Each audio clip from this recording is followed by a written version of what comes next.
So hello everyone, welcome back to my new blog. तो भाई तुम्हारा भाई आ गया एक नई वीडियो के साथ। तो भाई ये वीडियो होने वाली है करबला की, मतलब कि करबला में क्या हुआ था, कैसे क्या हुआ था। भाई साहब मतलब रोने आया था यार वो तो देख के करबला की वीडियो। तो भाई जिसने इस चैनल को सब्सक्राइब नहीं किया भाई जाके सब्सक्राइब कर लो, कमेंट भी कर देना और भाई वीडियो को लाइक भी कर देना, शेयर भी कर देना। तो भाई स्टार्ट करते फिर करबला की कहानी। भाई देखो आप लोग भी और भाई कमेंट में ज़रूर बता देना यार कैसे लगी।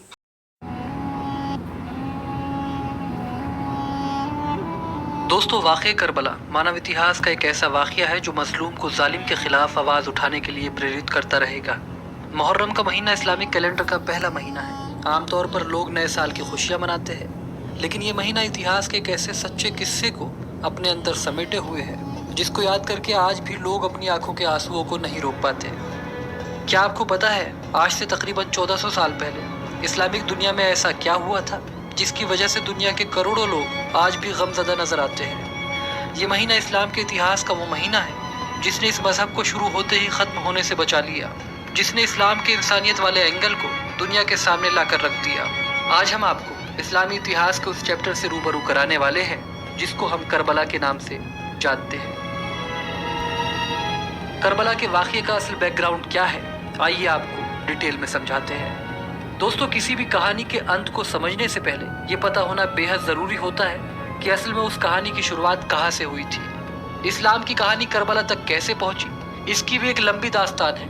फ़िलहाल इन शॉर्ट इतना समझ लीजिए कि जब अल्लाह के आखिरी पैगंबर हज़रत मोहम्मद मुस्तफ़ा सल्लल्लाहु अलैहि वसल्लम ने इस्लाम धर्म की शुरुआत की तो अरब के लोगों को धीरे धीरे अल्लाह के नबी का पैगाम पसंद आया और इस्लाम धर्म के मानने वालों की तादाद बड़ी तेज़ी के साथ बढ़ने लगी। सिर्फ इतना ही नहीं, देखते ही देखते इस्लाम धर्म पूरे अरब जगत में फैल गया। यहाँ गौर करने वाली बात यह है कि अल्लाह के आखिरी नबी ने अपनी ज़िंदगी में ये ऐलान भी कर दिया था कि वो अल्लाह के आखिरी पैगंबर है और उनके बाद पैगंबर आने का ये सिलसिला ख़त्म हो जाएगा। आपकी मालूमात के लिए बता दें, हज़रत मोहम्मद मुस्तफ़ा सल्लल्लाहु अलैहि वसल्लम की एक बेटी थी जिनका नाम फ़ातिमा था। अल्लाह के नबी ने अपनी बेटी की शादी अपने चचा हज़रत अबू तालिब के बेटे हज़रत अली से करा दी।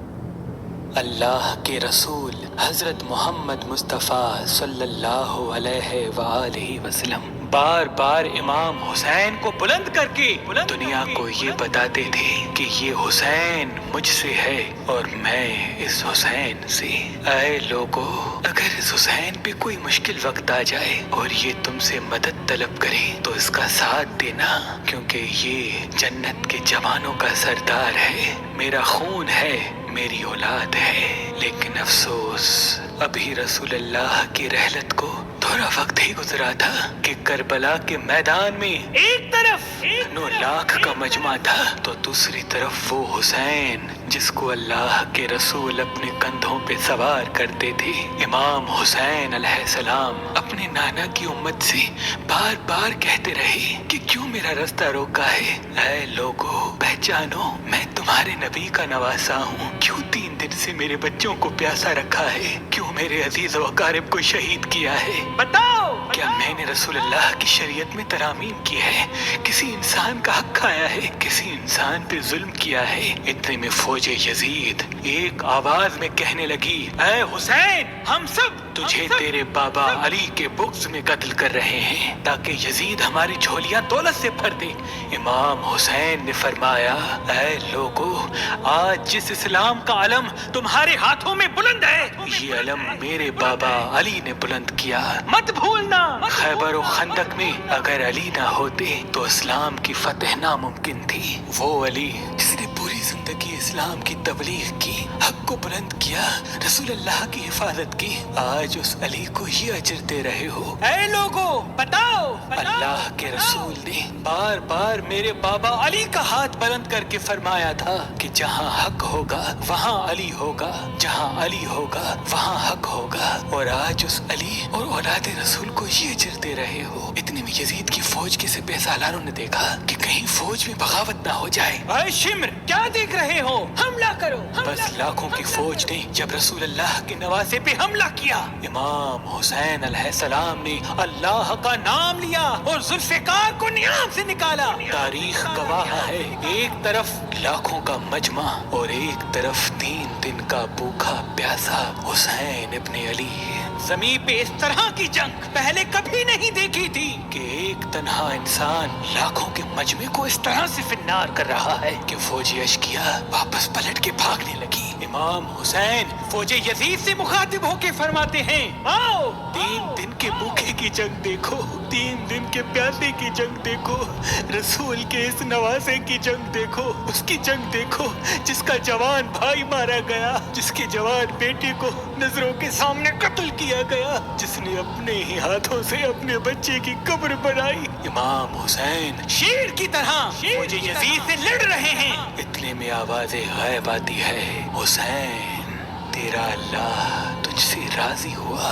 بس اس صدا کا سننا تھا، امام حسین علیہ السلام نے اپنی ذوالفقار کو تھام لیا۔ اتنی میں عمر بن سعد کہتا ہے، شمر کیا دیکھ رہے ہو، یہ علی کا شیر ہے، اس کو مات دینا ناممکن ہے، جاؤ خیموں کو آگ لگا دو۔ بس کچھ ظالموں نے بیبیوں کے خیموں کو آگ لگا دی اور کچھ امام حسین کو دور سے تیر مارنے لگے۔ امام حسین کبھی بیبیوں کے خیموں کی طرف بڑھتے ہیں، کبھی فوج کی طرف جاتے ہیں۔ عمر بن سعد اور شمر نے فوج کو 4 حصوں میں تقسیم کر دیا اور یہ کہا کہ کوئی بھی حسین کے قریب نہ جائے، جس کے پاس جو چیز ہے وہ دور سے حسین کو مارے، جس کے پاس نیزہ تھا اس نے نیزہ مارا، جس کے پاس تیر تھے وہ تیر مارتا رہا، جس کے پاس برچیاں تھی وہ برچیاں مارنے لگا۔ تاریخ نے لکھا جس کے پاس مارنے کے لیے کچھ نہ تھا وہ کربلا کی گرم زمین سے مٹی اٹھا کے امام حسین کی طرف پھینکتا رہا۔ امام حسین کے جسم مبارک پہ ہزاروں زخم لگتے رہے، آپ کے جسم مبارک پر اتنی تیر تھی کہ آپ کا جسم مبارک نظر تک نہیں آ رہا تھا۔ بس جیسے ہی نواسا رسول گھوڑے کی زین سے زمین پہ آتے ہیں، فوج یزید جھومنا شروع کر دیتی ہے، لیکن اتنے میں وہ گھوڑا جس پہ آپ سواری کیا کرتے تھے وہ امام حسین کے چاروں طرف گھومنا شروع کر دیتا ہے تاکہ ان تیروں سے میں اپنے آقا حسین کو بچا لوں۔ وہ گھوڑا دوڑ ہی رہا تھا، اتنے میں عمر بن سعد نے کہا، اے لوگو رکو، میں نے اپنی آنکھوں سے دیکھا تھا اس گھوڑے پہ اللہ کے رسول سواری کرتے تھے، کہیں تیر اس گھوڑے کو نہ لگے اور یوں تیروں کو چلانا بند کیا گیا۔ افسوس ہے ان لوگوں کو اس گھوڑے کا تو احترام معلوم تھا جس پہ رسول اللہ سواری کیا کرتے تھے، لیکن اس حسین کا احترام بھول چکے جن کو اپنے کندھوں پہ سوار کر کے امت کو دکھایا کرتے تھے۔ بس امام حسین علیہ السلام زمین کربلا پہ اپنا سر رکھ کے اللہ کا شکر کر رہے ہیں اور وہاں فوج یزید کے مختلف سپاہی امام حسین کا سر کاٹنے کے لیے قریب آتے ہیں۔ جو بھی قریب آ کے امام حسین کے سر کو دیکھے تو اسے امام حسین کے چہرے میں رسول اللہ کا چہرہ نظر آئے اور وہ چیخ کے دور چلا جائے۔ اتنے میں شمر کہنے لگا، یہ کام مجھ سے ہی ہونا ہے۔ جیسے ہی شمر نے خنجر امام حسین کے گلے پہ رکھا تو وہ دیکھے امام حسین کے لب ہل رہے ہیں۔ اس نے سوچا ہم نے حسین کا پورا خاندان قتل کر دیا، 3 دن تک حسین کے بچوں کو پیاسا رکھا، شاید حسین ہمیں بد دعا دے رہے ہوں گے، سننے کے لیے کان قریب کرے تو کیا سنے۔ امام حسین علیہ السلام اللہ کی دربار میں اللہ کی نعمتوں کا شکر کر رہے ہیں کہ اے اللہ تیرا شکر ہے کہ اس عظیم امتحان کے لیے تو نے اس حسین کو چنا۔ اتنے میں امام حسین نے آنکھیں کھولی اور شمر سے کہا، اے شمر کیا تو نہیں جانتا میں رسول اللہ کا نواسا ہوں، جنت کا سردار ہوں، حق پہ ہوں، بے جرم ہوں۔ شمر نے کہا، ہاں مجھے معلوم ہے۔ پھر آپ نے فرمایا تو کیوں قتل کر رہے ہو؟ شمر نے کہا، بھائی صاحب، بھائی ہر بندے کو رونا آ جائے یار یہ ویڈیو دیکھ کے۔ بھائی سچ میں بھائی ویڈیو کربلا کی کہانی یار۔ تو بھائی چلو یہیں ویڈیو ختم کرتے ہیں۔ ویڈیو اچھی لگی ہو تو لائک بھی کر دینا، شیئر بھی کر دینا، سبسکرائب بھی کر دینا اور کمنٹ بھی کر دینا۔ پھر ملتے ہیں نیکسٹ ویڈیو میں، جب تک کے لیے بائے۔ تو پھر ملتے ہیں بھائی۔